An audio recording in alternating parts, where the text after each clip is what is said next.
The Catholic Bishop Conference of Nigeria delegates to Bwala Ahmed Tinubu the other day in Aso Rock, Bayo Nanoga, or should I say the presidency, they have linked it to P2B that the Catholic Bishop went to meet Tinubu because of P2B, that because they want P2B to become president. Like, whether I should say this is laughable or this is raising concern about something we must talk about, we'll come to that. But now, let us also see, the the message from the Department of Africa Affairs. Okay, that is the Bureau of Africa Affairs. I'm talking about the United States government because the other day, a lot of people, especially the APC folks, are saying that Trump is commending Tinubu for tackling insecurity in Nigeria. I wholeheartedly told people that very day that that is not what happened. That the presidency wrote a letter to Donald J. Trump. So if the president wrote a letter to the another president, this time around of the United States, if Trump did not respond, like it doesn't look matured, like meaning he did not even respect him at all. Okay. So Trump had to respond due to the letter they wrote to him. And Trump responded. And we were challenging them to release the letter they wrote Trump. The letter they sent to Trump, release it. Let's see whether something else will not happen. So that is by the way, because today now, this Department of Africa Affairs, look at what they wrote. The United States condemned the early morning July 27 attack on a village in Nigeria, Kaduna State, and reportedly killed at least 30 people, including children. We express our deepest condolences to the loved ones of the deceased. We will continue to urge the government of Nigeria to address the rampant violence against Christians in the Middle Belt. So, even that very day, the following day, you saw what happened in the chamber, in the Congress. That is a day after they said Trump wrote a letter to Tinubu and all those things. So that is a part. It's a lie, and we have seen, right from that day, history have demonstrated that what the presidency is telling Nigerians are all false when it comes to this issue of U.S. relation. So that is a part. Let's focus on the relationship, or should I say, the marriage between P2B and Tinubu's administration. What should I say? All right, let's go deeper into it. What is this marriage between Peter Obi and Tinubu's administration?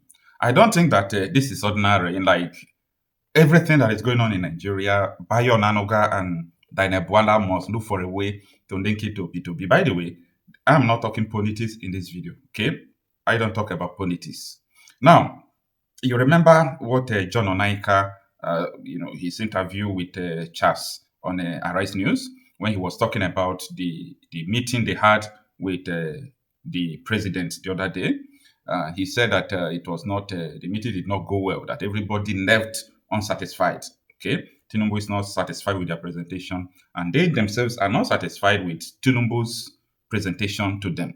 So Daniel Bwala came out now. Daniel Bwala said that John Onaika, the cardinal, is talking because of P2B. That is because of P2B that he's speaking for the Catholic people. He's speaking for the Catholic Church. He's not speaking for everybody. And it's because they want P2B to become president. That is why they are meeting Tinubu, telling Tinubu that, he's not doing well.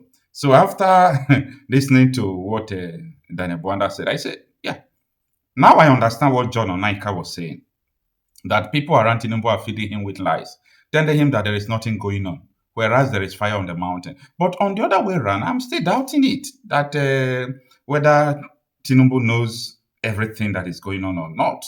By the way, I know that if you are a president and people around you who you trust, if they are lying to you, one way or the other, you will never know the whole truth that is going on because as a president, you are protected by the people around you. But that is not the only case. Even though Tinubu knows what is going on, he is still going to act in this way. This is not a bad criticism. I'll give you an example. When the Benue issue happened, that Yerwata massacre, where over 300 persons were killed, because of the international pressure on Tinubu, he went to Benue State. Did he visit the community? No. Did he visit the homes of the families that were burned to death, massacred? Absolutely no.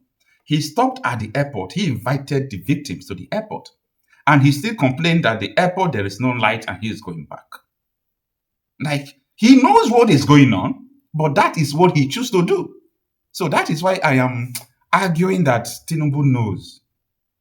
I'm arguing about this, that he knows what is going on. So that is the issue. So I'm surprised that Bwala is now putting Peter Obi into this issue, saying that it's because of Peter Obi that Catholic bishops are approaching Tinubu. No, that is not it. Right from 1996 to 2000 down to today we are, I have ever known Catholic Bishop Conference of Nigeria to step up whenever things are going wrong.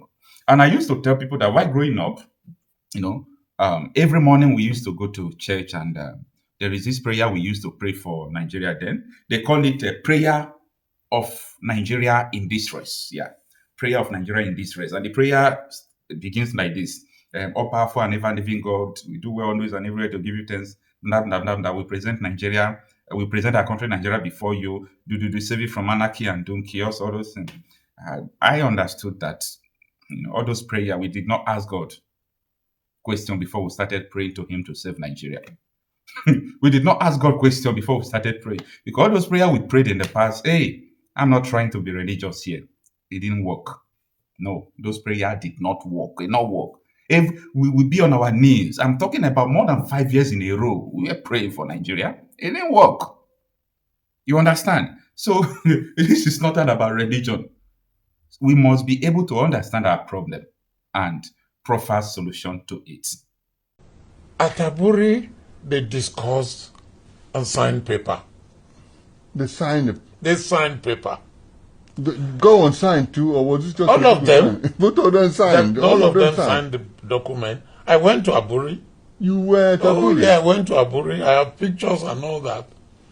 So why? What guy was going to tell him the truth? When they came back, okay. You see, Ojukwu was ready. He had prepared his homework. He had called everybody, Onyejekwe and the rest of them. He had a meeting. Is this what we're going to say? Everybody said yes. He took his paper and went. The Nigerian side had no paper. You don't mean it? Ojukwu came back with his own paper. Yes, we agreed. Look at it. Then Nigeria, of course, also had the right. If there was a parliament, there would have been a debate. A debate, okay. Okay. But it was military, and the civilians advised the military to say, no, this is not quite good enough. But what I was expecting... From who? From the Nigerian side okay. Was, all right, I will pass my paper back to Ojukwu and say, my people did not agree on 1, 2, 3. Okay. We agree on 4, 5, 6. Okay. Can we meet again? Okay. Well, Nigeria tried for the meeting to take place at Benin. Ojukwu did not. Then we could have gone somewhere else. We could have gone somewhere else. So I'm looking for solution. That's right. That's my point. I'm looking for solution. But we didn't do that. Ojukwu said on Aburi he will stand. Of course, Gawan then said, well, on Aburi he will fall.